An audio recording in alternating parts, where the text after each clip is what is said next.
Howdy, y'all. So, today I wanted to read The 12 Laws of the Universe by Manhardeep Singh. Singh. Not sure how to pronounce that, but I think he'll forgive me. This will be a fun little read. It's about all the immutable laws of the universe. These are what we have to play the game by, but for the most part, we're not aware of. So as I read through them, just listen with an open mind. Okay? Just an open mind. See if some of this resonates with you. Take what helps you, leave what doesn't, and sit back, relax, and let's enjoy ourselves. So, the first law. The law of divine oneness. Everything is connected.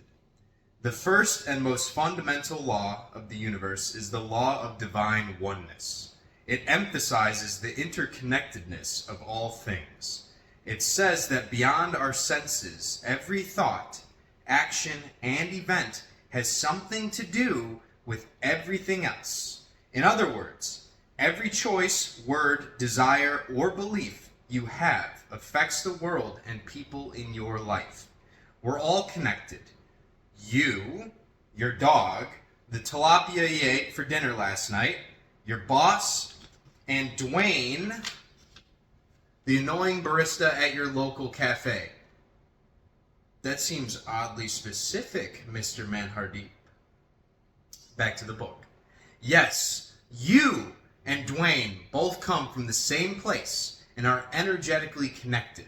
This may be hard to believe because our egos are so good at highlighting our individuality as well as our differences. Of course, we are separate people, but this is only for one level of reality, the physical level. You and I are both physical expressions of the same energy. In fact, all living things are the manifestation of the same source energy. This is the law of divine oneness. Now here's a quote. People normally cut reality into compartments, and so are unable to see the interdependence of all phenomena.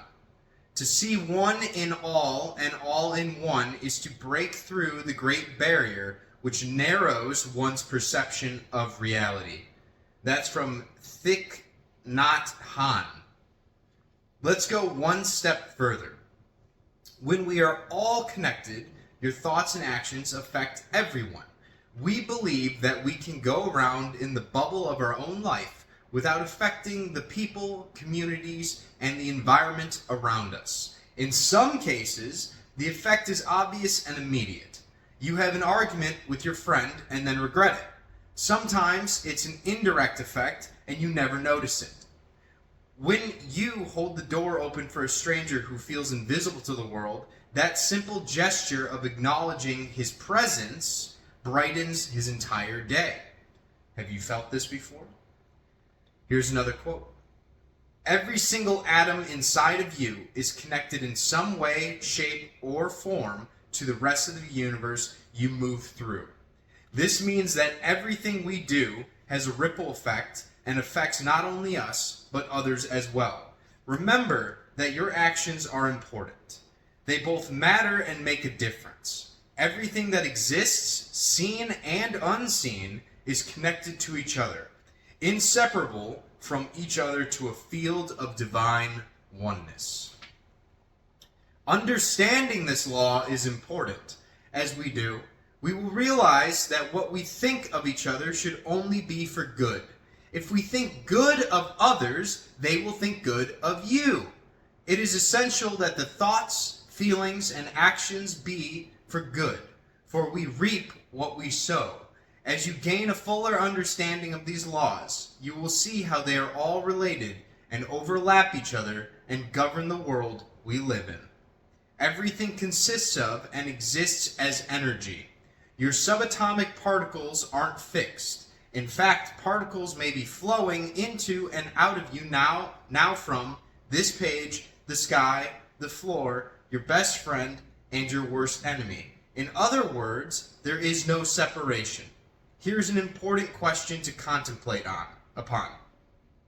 How would you behave if you really knew that you were not separate from the life of your friends, colleagues, and every being that has ever existed?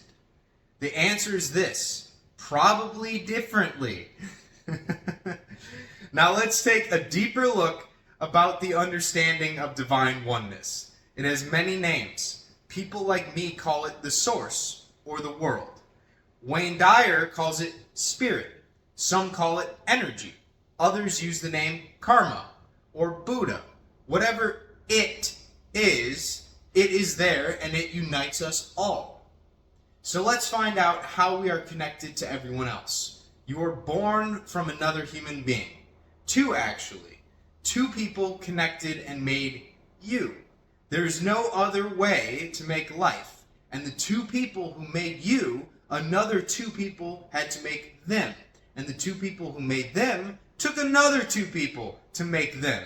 On and on goes the process. We are all connected somehow through this process. And somewhere, way back there, this process was started somewhere. So this is how we are all connected. You may affirm, but what about being connected to everything else? You are born and you will die. That is inevitable. When you die, you will return to the earth. The Bible says, you are dust, and to dust you will return.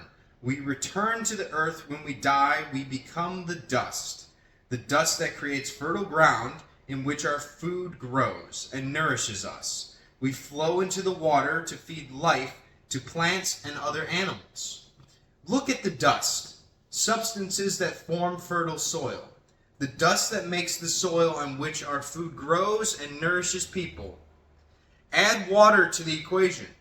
The water evaporates and goes up. It turns blue and turns into rain or clouds. All of us are back in the dust that is very important in our lives. We all communicate like this. Why the law of divine oneness is important. Everything is energy. So when you are having a low energy vibration, the same is sent out into the world, and it brings down the overall vibrations of the world.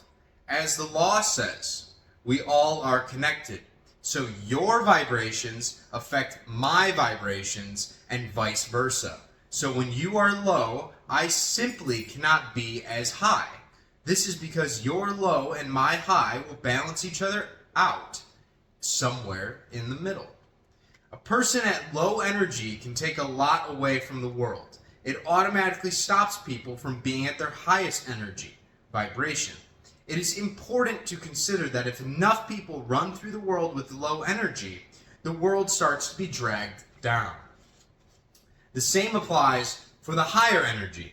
If you and I can vibe high through life, we will affect those with lower energy.